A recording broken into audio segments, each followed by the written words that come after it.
ভবানীপুর এবং নন্দীগ্রাম এই দুটো কেন্দ্রে এবার সবার নজর, কারণ এই দুটো কেন্দ্র থেকেই বিজেপির হয়ে একেবারে লড়াই করছেন শুভেন্দু অধিকারী। আর অন্যান্য তালিকা কি রয়েছে, যে শিলিগুড়িতে বিজেপি প্রার্থী শঙ্কর ঘোষ, পাণ্ডবেশ্বরের বিজেপি প্রার্থী করা হয়েছে জিতেন্দ্র তিওয়ারিকে, দিলীপ ঘোষ তাকে খড়গপুর সদরে ফিরিয়ে আনা হয়েছে, মুর্শিদাবাদে বিজেপি প্রার্থী গৌরীশঙ্কর ঘোষ, হরিণঘাটায় বিজেপি প্রার্থী অসীম সরকার, কোচবিহার উত্তরের বিজেপি প্রার্থী সুকুমার রায়, সজল ঘোষ তাকে প্রার্থী করা হয়েছে বরানগর থেকে, আসানসোল দক্ষিণের বিজেপি প্রার্থী অগ্নিমিত্রা পাল, রুদ্রনীল ঘোষ তিনি শিবপুর থেকে লড়াই করবেন, অশোক দিন্দা তিনি ময়নায় বিজেপি প্রার্থী, দুর্গাপুর পশ্চিমের বিজেপি প্রার্থী লক্ষণ ঘরুই।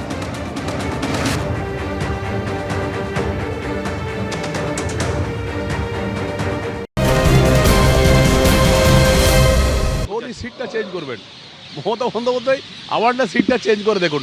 শুভেন্দু ভয় মমতাদির এখন লেগে আছে, মমতাদি হয়তো সিটটাই চেঞ্জ করে দিতে পারেন। দেখুন আগামীকাল দেখবেন হয়তো অন্য কারো সিটে অন্য যিনি এমপি হয়ে গেছেন তার সিটে দাঁড়াতে পারে, কিন্তু ভবানীপুর আর নন্দীগ্রামে উনি দাঁড়াবেন না, এটা শিওর।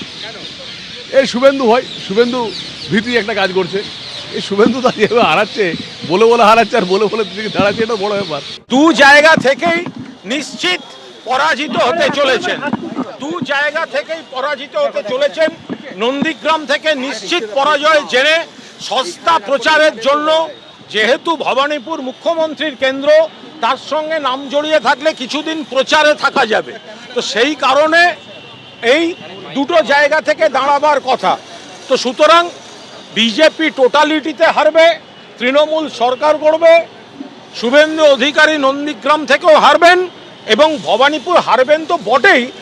বিজেপি অনিশ্চিত, বিরোধী দলনেতা নিজে অনিশ্চিত, সেই কারণেই দুটো আসনে দাঁড়িয়েছেন। নন্দীগ্রাম গোহারা হারবে, ব্যাপারটাই তো হচ্ছে একটা অনিশ্চিত।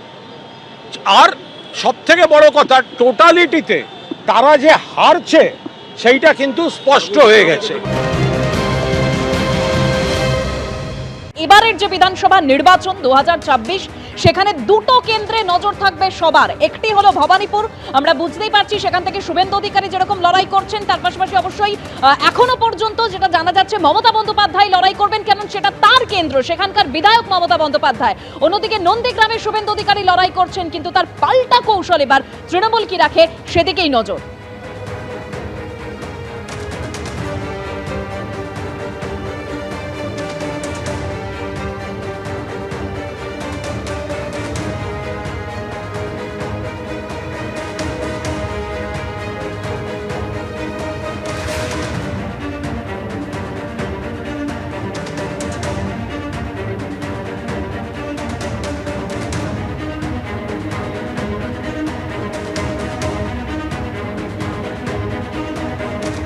দু 2024 বিধানসভা নির্বাচনের আজ প্রার্থী তালিকা ঘোষণা করেছে বিজেপি। 144টি কেন্দ্রের বিজেপির প্রার্থীর ঘোষণা, যেখানে বিজেপির প্রথম দফার প্রার্থী তালিকায় 41 জন বর্তমান বিধায়ক রয়েছে, অর্থাৎ সিটিং এমএলএ রয়েছে।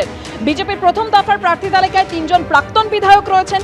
বিজেপির প্রথম দফার প্রার্থী তালিকায় নাম নেই 6 জন বিধায়কের।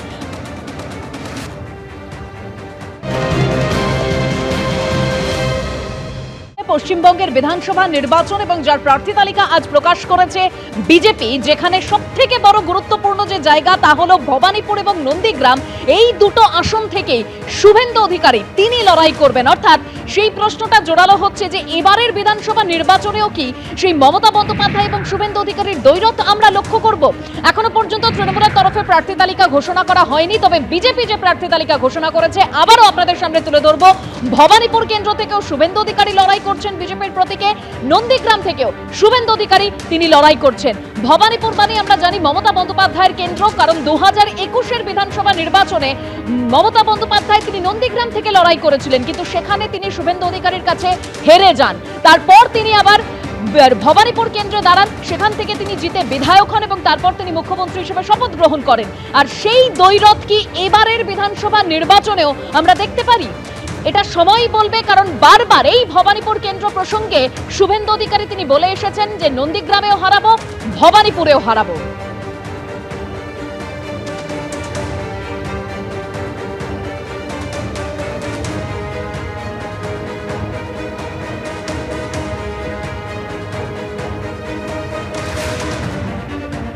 এটা ভারতীয় জনতা পার্টি, এখানে ব্যক্তি সিদ্ধান্তে কিছু হয় না। দল বললে দাঁড়াবো, না বললে ঠিক আছে। আমাকে জিজ্ঞেস করলে বলবো নন্দীগ্রাম, লড়তে হলে নন্দীগ্রাম রেখে অন্য কিছু ভাবতে পারি। গতকালই মন্তব্য করেছিলেন বিরোধী দলনেতা শুভেন্দু অধিকারী।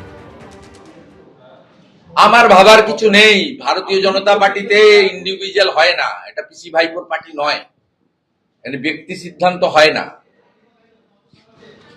এখানে সমষ্টিগত সিদ্ধান্ত হয়। ভারতীয় জনতা পার্টি আমাকে না লড়ালেও ঠিক আছে, লড়তে দিলেও ঠিক আছে, আর আমাকে জিজ্ঞেস করলে আমি বলবো আমি নন্দীগ্রামেই লড়বো। তারপরে বিজেপি যদি বলে এটা করতে হবে ওটা করতে হবে, তাই হবে। নন্দীগ্রাম আমার ভদ্রাসন এবং আত্মিক সম্পর্ক।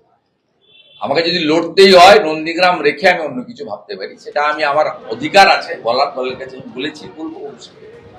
নন্দীগ্রাম নিয়ে কোনো দ্বিমত। এবিপি আনন্দ, এগিয়ে থাকে, এগিয়ে রাখে।